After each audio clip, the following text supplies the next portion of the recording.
നമസ്കാരം. മരണം സംഭവിച്ച് 30 വർഷത്തോടടുക്കാൻ പോവുകയാണെങ്കിലും മല്ലികയുടെ മനസ്സിൽ ഇപ്പോഴും സുകുമാരനോടുള്ള പ്രണയവും ആദരവും സ്നേഹവും അതേപടിയുണ്ടെന്ന് അവരുടെ അഭിമുഖങ്ങൾ കാണുമ്പോൾ ആർക്കും തോന്നും. മക്കളെക്കുറിച്ച് പറയുമ്പോൾ പോലും ഇത്രത്തോളം പ്രസരിപ്പും സന്തോഷവും മല്ലികയിൽ കാണാറില്ല. എന്നാൽ എല്ലാമെല്ലാമായ പ്രിയ ഭർത്താവിന്റെ ഓർമ്മകൾ പങ്കുവയ്ക്കുമ്പോൾ ആ കണ്ണുകളിൽ ഒരു തിളക്കം കാണാം. മല്ലികയുടെ ജീവിതത്തിൽ സംഭവിച്ച എല്ലാ കാര്യങ്ങളും മനസ്സിലാക്കിയ ശേഷം സ്വമേധയായാണ് സുകുമാരൻ വിവാഹം ആലോചിച്ചെത്തിയതും സ്വന്തമാക്കിയതും. വിവാഹശേഷം തനിക്ക് രാജകീയ ജീവിതമായിരുന്നുവെന്ന് എപ്പോഴും നടി പറയും. പ്രണയബന്ധത്തിൽ തകർച്ച നേരിട്ട് ഒറ്റപ്പെട്ടപ്പോൾ മാതാപിതാക്കളുടെ അടുത്തേക്ക് മടങ്ങിപ്പോകാൻ പ്രേരിപ്പിച്ചതിൽ പ്രധാനിയും അദ്ദേഹമായിരുന്നുവെന്ന് ഡിഡി മലയാളത്തിന് നൽകിയ അഭിമുഖത്തിൽ നടി പറഞ്ഞു.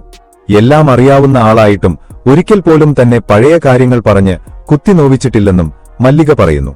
കോളേജിൽ പഠിക്കുന്ന കാലത്ത് എല്ലാവർക്കും തോന്നുന്നതുപോലെ പ്രേമവും ആഗ്രഹങ്ങളും എനിക്കും തോന്നി. എന്റെ മക്കൾ, എന്റെ ഭർത്താവ്, എന്റെ ജീവിതം എന്നത് എന്റേതു മാത്രമായിരിക്കണമെന്ന് നിർബന്ധമുള്ളയാളാണ് ഞാൻ. അല്ലാതെ ആരുടെയും പകരക്കാരിയായി പോകാൻ എനിക്ക് താൽപ്പര്യമില്ല. അങ്ങനെയൊരു ജീവിതത്തിലേക്ക് പോയപ്പോൾ അവിടെ നിൽക്കാൻ പറ്റുന്നില്ലെന്ന അവസ്ഥ എനിക്ക് വന്നു. ഞാനായിട്ട് തിരഞ്ഞെടുത്ത ജീവിതമായിരുന്നതിനാൽ തിരികെ മാതാപിതാക്കളുടെ അടുത്തേക്ക് മടങ്ങാൻ എനിക്ക് മടിയായിരുന്നു. പിന്നീട് സിനിമാ ഷൂട്ടിങ്ങിനായി ഞാൻ തിരുവനന്തപുരത്ത് വന്നു. അന്ന് ഞാൻ 2 സിനിമയിൽ അഭിനയിക്കുന്നുണ്ട്. അതിൽ 2ലും നായകൻ സുകുവേട്ടനായിരുന്നു. ആദ്യം മുതൽ എന്റെ കാര്യങ്ങളും ജീവിതത്തെക്കുറിച്ചുമെല്ലാം അദ്ദേഹം ചോദിച്ചു മനസ്സിലാക്കുമായിരുന്നു. സുകുവേട്ടൻ വഴിയാണ് ഞാൻ അവളുടെ രാവുകളിൽ സീമയ്ക്ക് ഡബ്ബ് ചെയ്തതുപോലും. 5 വർഷത്തിനു ശേഷമാണ് ഞാൻ പൂജപ്പുരയിലെ എന്റെ വീട്ടിലേക്ക് ആ ബന്ധം അവസാനിപ്പിച്ച ശേഷം തിരികെ വന്നത്. 1.5 വർഷത്തോളം മദ്രാസിൽ ഞാൻ ഒറ്റയ്ക്കായിരുന്നു കഴിഞ്ഞിരുന്നത്. വീട്ടിൽ തിരികെ വന്ന ശേഷം അതുവരെ ജീവിതത്തിൽ നടന്നതെല്ലാം സത്യസന്ധമായി മാതാപിതാക്കളോട് പറഞ്ഞു. അതിനുശേഷം എല്ലാം ഞാൻ അവരുടെ തീരുമാനത്തിന് വിട്ടുകൊടുത്തു. മാധ്യമങ്ങളോട് പോലും ഒരക്ഷരം ഞാൻ പറഞ്ഞിട്ടില്ല. സുകുവേട്ടൻ നേരിട്ട് വന്ന് എന്നെ പെണ്ണു ചോദിച്ചത് അച്ഛനോടാണ്. സുകുവേട്ടനെക്കുറിച്ച് അന്വേഷിച്ചപ്പോൾ എല്ലാവർക്കും നല്ലതു മാത്രമേ പറയാനുണ്ടായിരുന്നുള്ളൂ. പക്ഷേ 2 എണ്ണം അടിക്കുമെന്ന അവസാനത്തെ സെന്റൻസ് പോലെ എല്ലാവരും പറഞ്ഞിരുന്നു. കാരണം എന്റെ അച്ഛൻ ഗാന്ധിയനാണെന്ന് അവർക്കെല്ലാം അറിയാം. സുകുവേട്ടനുമായുള്ള വിവാഹശേഷം എന്റെ ജീവിതം രാജകീയമായിരുന്നു.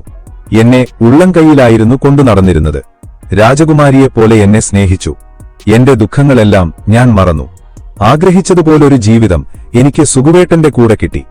ലക്ഷങ്ങളും കോടികളും ഒന്നും കൊടുക്കാൻ പറ്റിയില്ലെങ്കിലും 1000 ചോദിക്കുന്നവന് 500 കൊടുക്കണമെന്ന് എന്നെ പഠിപ്പിച്ചത് അദ്ദേഹമാണ്. നല്ലൊരു ജീവിതം എനിക്ക് കൊണ്ടുതന്നത് സിനിമയാണ്. ഞാൻ പണയം വെച്ച സ്വർണ്ണാഭരണങ്ങൾ പോലും പിന്നീട് എനിക്ക് തിരിച്ചെടുത്തു തന്നത് സുകുവേട്ടനാണ്. ദൈവതുല്യനായ മനുഷ്യനെ എനിക്ക് ലഭിച്ചു. പഴയ കാര്യങ്ങൾ പറഞ്ഞ് ഒരിക്കലും കുത്തിനോവിച്ചിട്ടില്ല. അദ്ദേഹം സാക്ഷിയാണ് എല്ലാത്തിനും. എനിക്ക് കിട്ടിയ വലിയ പ്രഹരം സുകുവേട്ടന്റെ മരണമാണെന്നും മല്ലിക സുകുമാരൻ ഓർമ്മകൾ പങ്കുവച്ചു പറഞ്ഞു. കൂടുതൽ സിനിമാ വിശേഷങ്ങൾക്കായി നിങ്ങൾ ഈ ചാനൽ സബ്സ്ക്രൈബ് ചെയ്യുക.